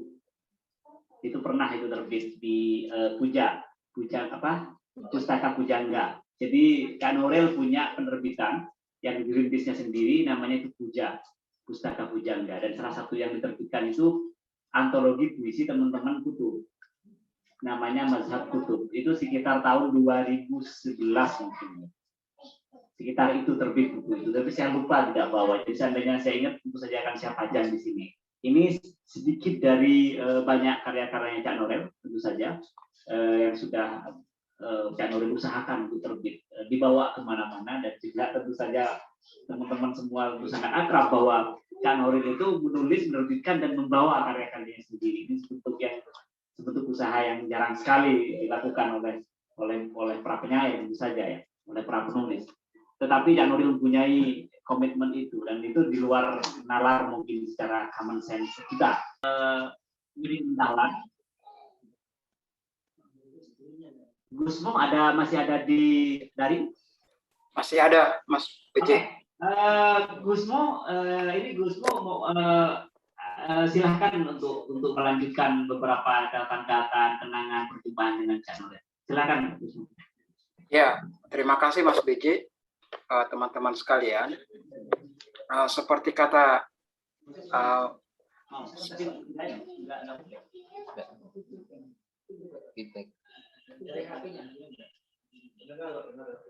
silakan Gusmo, aman, lancar, seperti kata Mas Gugun tadi itu bahwa memang tahlilan buat Mas Nurel ini memang gak usah terlalu panjang memang. Karena kakinya memang yang panjang dari Mas Nurel ini, kakinya yang panjang. Sama ya usahanya membuat penerbitan indie dari Lamongan itu bagi saya itu dahsyat sekali. Teman-teman sekalian, ada beberapa penulis dari Lamongan yang saya tahu gitu ya. Satu itu ada Ayu Arman, terus ada Mahfud Ikhwan, lalu ada Agu Irawan, lalu ada Mas Huri.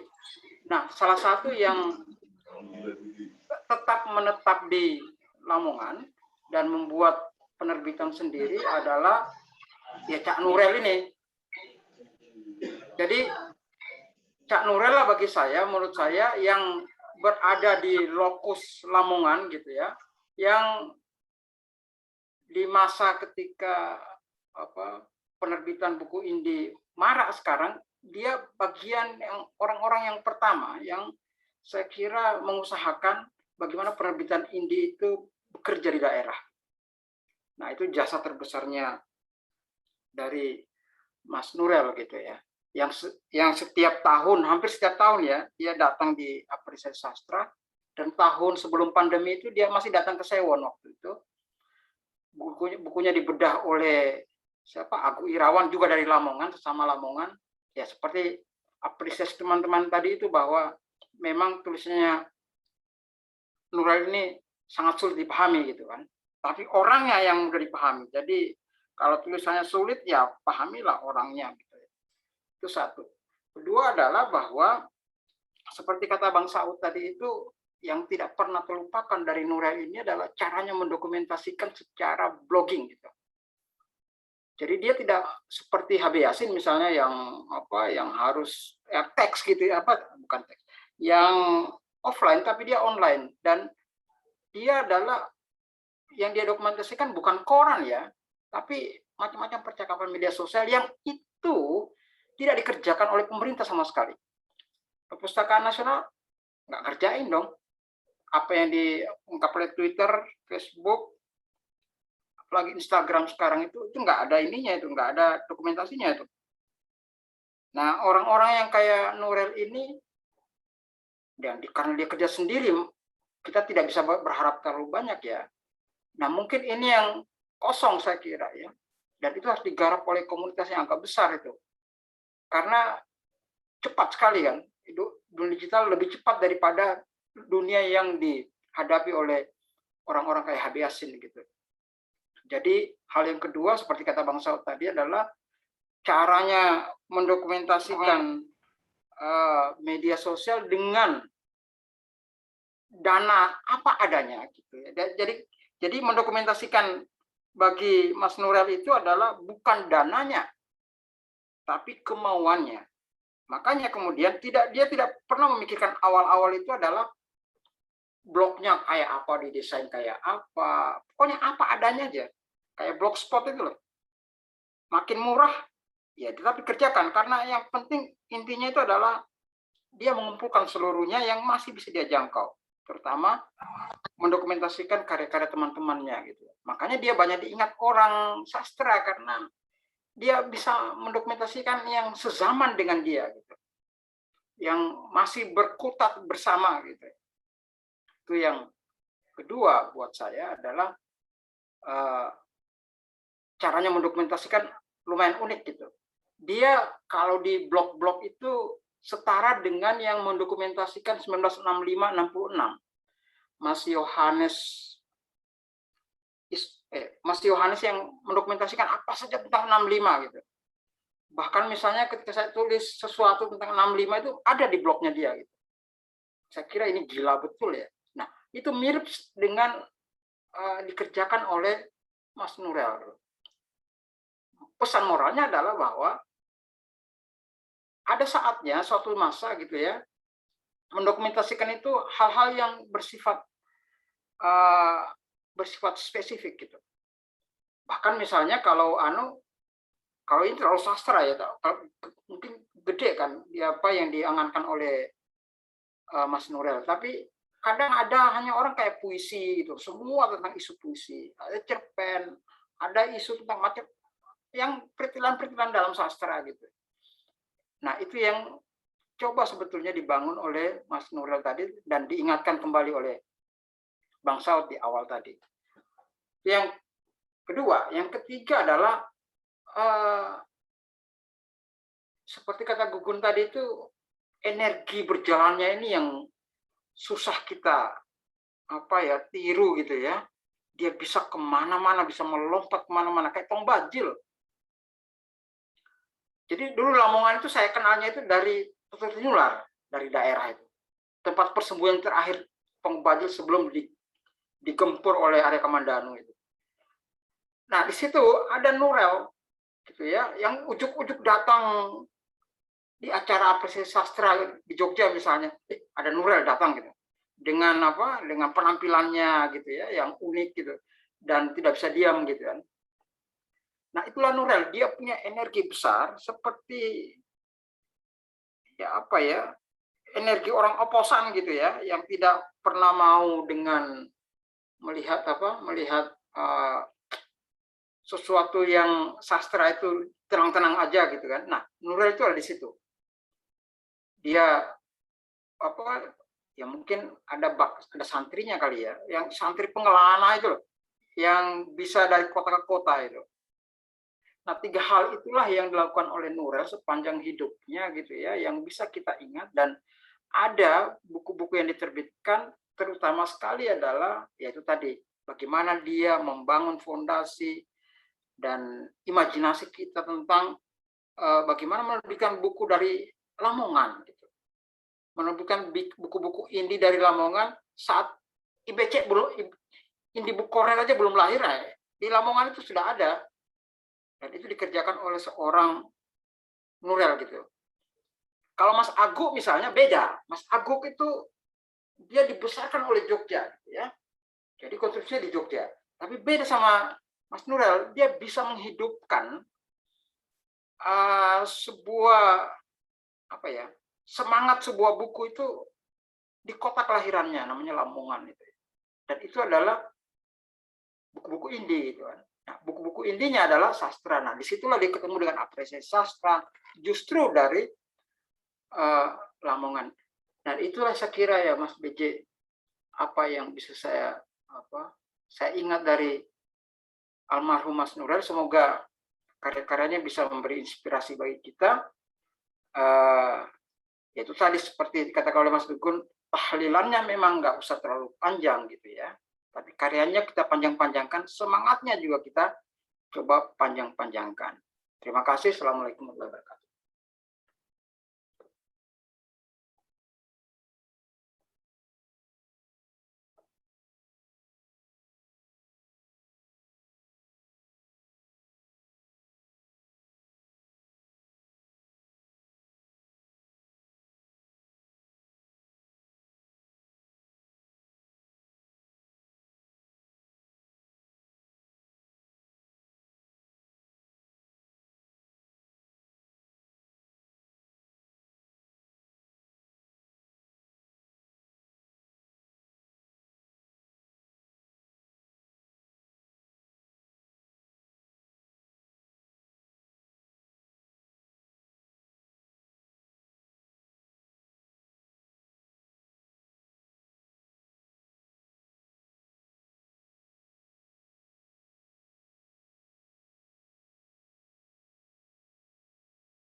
Mute itu Mas, nggak kedengeran suara yang ngomong.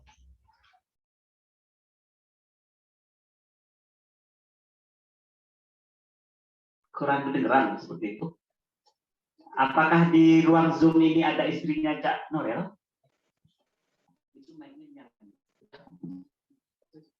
Ulang lagi. Apakah di Zoom ini ada istrinya Cak Norel? Oke, sepertinya belum ya. Belum ada ini yang muncul. Saya tidak paham apakah misalnya Likita, Latifah, Akmalia ini mereka ini nggak tahu. Tapi sebelum itu biar kita tidak kosong, saya minta di sini Mas Sigit sudah keluar sepertinya, salah satu kolega dekatnya. Saya ya Sigit Susanto sepertinya keluar tadi, dia izin karena sedang ada di pinggir danau katanya di Swiss sana dan dia tidak punya wifi tentunya.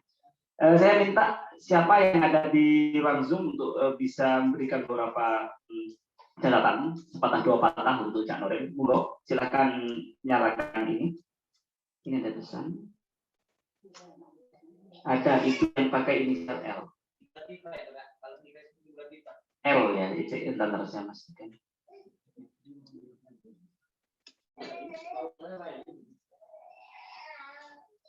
Ibu Latifah Akmalia, apakah mendengar suara saya? Latifah Akmalia. Masuk tapi rasa baca. Ya. Okay. Silakan Ibu Latifah Akmalia untuk memberikan beberapa kenangan-kenangan tentang almarhum, hikmah-hikmah yang bisa kami teladani. Ini sekaligus juga samping daring dan acara kita akan diupload di YouTube. Tentu saja kita juga di sini ada teman-teman santri kutub. Silakan Ibu kalau mau memberikan testimoni dan sepatah dua patah tentang Cak Norel, monggo.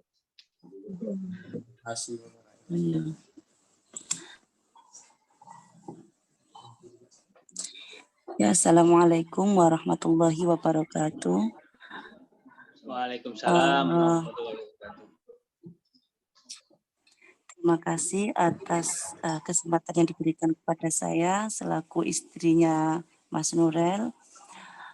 Saya tidak bisa menyampaikan banyak hal, hanya yang saya sampaikan adalah ucapan terima kasih pada semua teman-teman kutub, kepada semua sahabat, kolega, dan semua seniman yang mengenal, baik yang mengenal secara langsung atau tidak, kepada Mas Norel atas apresiasinya untuk Mas Norel.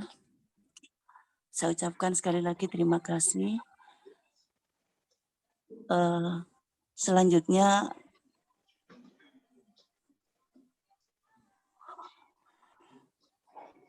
saya hanya bisa mengucapkan menyampaikan mohon maaf saja untuk atas nama Mas Norel atas kesalahan atau tingkah laku Mas Norel yang kurang berkenan pada seluruhnya yang mengenal secara langsung atau tidak. Sekali lagi saya mohon maaf. Sekali lagi saya tidak bisa membagi cerita apapun, mungkin cukup teman-teman semuanya. Sekian saja. Assalamualaikum warahmatullahi wabarakatuh. Waalaikumsalam warahmatullahi wabarakatuh. Terima kasih Ibu Latifah. Kami tentu saja juga mengucapkan terima kasih Ibu sudah berpartisipasi bersama kami lewat online. Saya langsung minta teman-teman seniman, penyair, ataupun siapapun yang ada di dalam ruang Zoom, kalau misalnya mau memberikan beberapa testimoni, dan tentu saja harapan saya di luar yang sudah disampaikan oleh Bang Gugun, Bang Raudal, Cak Saud, dan juga ini Gusmon tentu saja, biar lebih kaya kehadiran dan jejak-jejak dari Cak Norel yang sudah pernah bersama kita dalam hazanah kebudayaan, kesenian, dan tentu secara spesifik sastra, karena dia juga tulis puisi banyak. Silakan, saya buka kesempatan.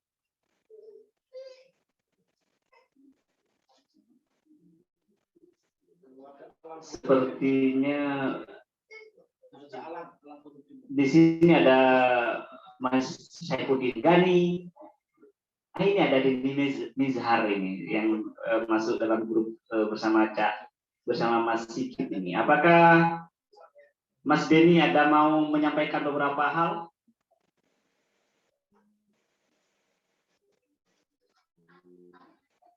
Oke, kalau tidak ada. Ya, boleh.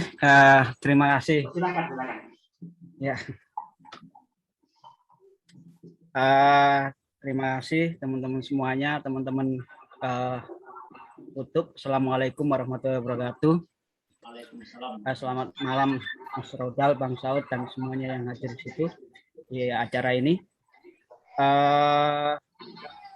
Saya dengan Mas Nurel itu karena pertama adalah sama-sama Lamongan, tapi sebelumnya saya tidak kenal tidak seberapa kenal ketika waktu di Lamongan. Tapi mengamati pergerakan teman-teman di Kostela pada saat saya masih SMA waktu itu. Awal-awal 2000-an saya masih SMA itu Lamongan bergeliat ya. Teaternya terutama lewat teater. Dan saya pergi ke Malang lalu mulai mengenal sastra, dan di sana saya menemukan buku-buku terbitan dari Pustaka Bujangga. Beberapa kali Mas Nurel itu ke Malang. Waktu itu saya masih belum dekat itu kan. Saya menjadi audien pada sebuah pertemuan diskusi. Baru saya tahu bahwasanya Mas Nurel adalah orang Lamongan, lalu saya belajar dari Mas Nurel. Dari situ saya mengenal penerbitan, bagaimana semangat menerbitkan buku. Cover buku disablon sendiri, disablon, difotokopi dan diedarkan sendiri. Itu yang semangat itu. Selain itu sebenarnya ada hal yang menarik terkait dengan dokumentasi yang dilakukan pada awal. Pada awal dan kenapa membuat web sastraindonesia.com itu. Sastraindonesia.com itu dibuat setelah Mas Nurel mendapatkan undangan membaca puisi di pengukuhan guru besarnya Pak Abdul Hadi WM yang diundang oleh Pak Maman, dan dia bercerita itu. Dia melihat kesusastraan di Jakarta ya, melihat kondisi Jakarta, kok kayak gini aja bisa besar gitu kan. Apa yang membuatnya besar gitu. Lalu disitulah muncul bahwasannya media publikasi itu penting gitu kan. Media untuk mendokumentasi, salah satunya media untuk mempublikasikan pertama. Meskipun saya di Lamongan gitu kan, saya bisa ngoyak, istilahnya bahasanya itu, saya bisa ngoyak. Gitu. Akhirnya sastraindonesia.com itu dibuat dan mendokumentasikan dan menerbitkan ya, menayangkan pada awal-awal itu karya kawan-kawannya atau karya-karya yang susah dicari dan itu diketik ulang sama Mas Nurel. Dan itu sebenarnya spiritnya itu kan, spiritnya. Akhirnya pekerjaan dokumentasi itu sangat penting sekali ya dengan spirit itu. Dan yang saya ingat waktu masih di rumahnya, waktu itu di sebuah toko kelontong, dia duduk di pojok dengan merokok dan dia nggak beranjak dari sana, dari pojokan itu nggak beranjak untuk mendokumentasikan itu, mencari apa yang akan diunggah di webnya. Dan webnya itu tidak hanya sastraindonesia.com, tapi banyak sekali. Ada sastra pesantren juga yang dibikin, ada sastra Jombang, ada sastra apa lagi ya, Gerilyawan Sastra, Blogspot ya, dalam Blogspot. Jadi sastraindonesia.com itu didukung oleh blog-blog yang lain. Istilahnya begitu, pasukan, dia punya pasukan. Dari blog-blog itu banyak sekali. Itu yang juga mendorong kawan-kawan di daerah Jawa Timur, sekitaran Jawa Timur, itu untuk mendokumentasikan, membuat blog-blog itu. Kayak di Jombang gitu kan, pernah dengan Sabrang, Lalu di Malang sendiri saya awalnya pernah membuat blog yang ingin mendokumentasikan karya-karya sastra penulis yang pernah di Malang, tapi nggak kuat seperti Mas Nurel. Nggak kuat itu. Energinya sangat besar sekali. Itu yang saya ingat dari Mas Nurel. Tetapi bagi dia sebenarnya sastra di Facebook ya terutama, itu adalah ketika orang menulis di Facebook itu adalah bukan main-main gitu kan. Dia bilang begitu. Jadi kalau orang main-main itu akan hilang, istilahnya begitu. Akan hilang gitu kan. Kalau orang hanya main-main di Facebook gitu, dengan sastra. Jadi harus serius, dimanapun harus serius. Gitu. Selalu begitu. Itu yang saya ingat, dan banyak sebenarnya pengalaman saya dengan Mas Nurel itu ya banyak yang termasuk yang terakhir itu saya pernikahan saya nikah diantarkan sama Mas Nurel. Itu yang berkesan juga buat saya. Jadi jam 3 malam saya berangkat dari Lamongan ke Jombang itu bareng Mas Nurel, disupiri Mas Nurel berdua. Dan pertemuan terakhir saya ya sebulan kemarin, bulan puasa. Pertemuan terakhir bulan puasa waktu mengantarkan anaknya untuk ikut ujian di Brawijaya. Itu saja sih pengalaman dari saya. Jadi spiritnya itu yang harus dipanjang-panjangkan gitu kan. Kerja-kerja dokumentasinya yang harus kita tiru, dan itu yang harus kita jaga. Saya nggak tahu Mbak ada istrinya Mas Nurel, saya juga belum bisa pulang, saya belum sempat sowan ke sana. Mbak Latifah, saya nanti rencana akan ke rumah. Saya nggak tahu bagaimana sastraindonesia.com itu akan diteruskan atau tidak itu kan, karena juga akan kerja berat itu. Terima kasih Mbak Latifah, istrinya Mas Nurel. Saya juga terima kasih pokoknya. Udah itu aja, terima kasih. Begitu dari saya.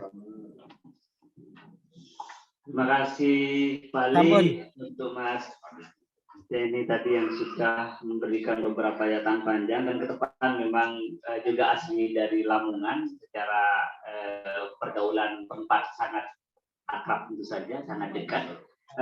Karena ini sudah malam dan juga kemungkinan besar kita tutup dan melanjutkan kegiatan yang lain. Kalau misalnya nanti, tapi akan tetap. Jadi kita lihat misalnya Zoom ini belum kita tutup, tetapi acara ini akan kita tutup. Jadi istilahnya nanti kita bisa berlanjut di Zoom, karena juga ada Cak Mas Huri di Zoom sepertinya. Kalau misalnya mau nanti kasih catatan, tentu saja kita akan sangat senang untuk mendengarkannya gitu. Tapi acara yang pakai mic dan sound ini akan kita akhiri karena kita di kampung ya, Bapak Ibu dan teman-teman sekalian. Tetapi satu hal yang ingin saya pastikan, saya senang sekali Ibu Latifah bersama kami juga sudah hadir dan juga sudah menyampaikan beberapa hal, ucapan terima kasih, dan kami juga terus saja yang pasti dari kami semua komunitas Kutub sebagai ya tempatnya Cak Nuril ketika di Jogja, karena satu guru lah istilahnya dengan beliau juga Gus Zainal, tapi sekaligus juga setelah Gus Zainal meninggal, Cak Nuril menjadi orang tua kami gitu ya, seringkali datang kepada kami untuk hadir memberikan makan gitu, karena kemiskinan kami dulu itu di bawah rata-rata. Jadi sebelum gemuk kayak Bang Gugum tadi, bisa dipastikan ketika kondisinya dalam situasi kemiskinan yang luar biasa. Tentu tidak seperti yang sekarang gitu saja. Sebelum saya lupa, tadi ada beberapa di antara misalnya Bang Gugum sendiri menyebutkan juga Gus mengatakan kalau tulisannya rumit. Ada satu kenangan sebenarnya, tapi akan saya ucapkan lewat mulut saya. Itu disampaikan kepada salah satu temannya Cak Nuril, teman dekatnya, yaitu Saudara Muhid. Jadi beliau, Cak Nuril itu pernah cerita bahwa ketika menulis, tangannya dan situasi gerak tangannya itu dituntun oleh laku spiritual. Jadi itu mungkin yang membuat tulisan Cak Nuril itu tidak sekadar tulisan-tulisan terstruktur pakai gaya apa atau apalah istilahnya. Jadi ada nafas lain di balik itu yang tentu saja tidak semua orang bisa melakukan itu. Dari saya sebagai pemandu dan teman untuk testimoni pada kali ini, mohon maaf jika ada kesalahan, ada kekurangan dan segala hal. Terakhir, salam buat keluarga Cak Nuril lewat Ibu Latifah dari kami keluarga komunitas Kutub. Salam buat anak-anaknya Cak Nuril, semoga diberikan kesehatan kepada semua keluarga yang ditinggalkan dan juga anak-anaknya, tentu kepada kita semua. Amin ya rabbal alamin. Terima kasih dari saya. Assalamualaikum warahmatullahi wabarakatuh. Oh, baik, terima kasih. Mungkin ada teman-temannya Cak Nuril yang masih mau testimoni, dipersilahkan.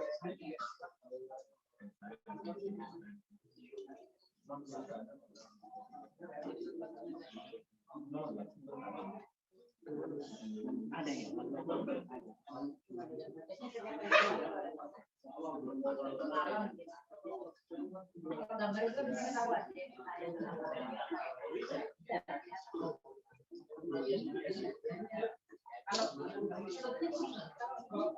Sekali lagi kepada teman-teman yang hadir via online Zoom, barangkali ada yang mau menyampaikan sepatah atau dua kata tentang Cak Nuril, dipersilakan.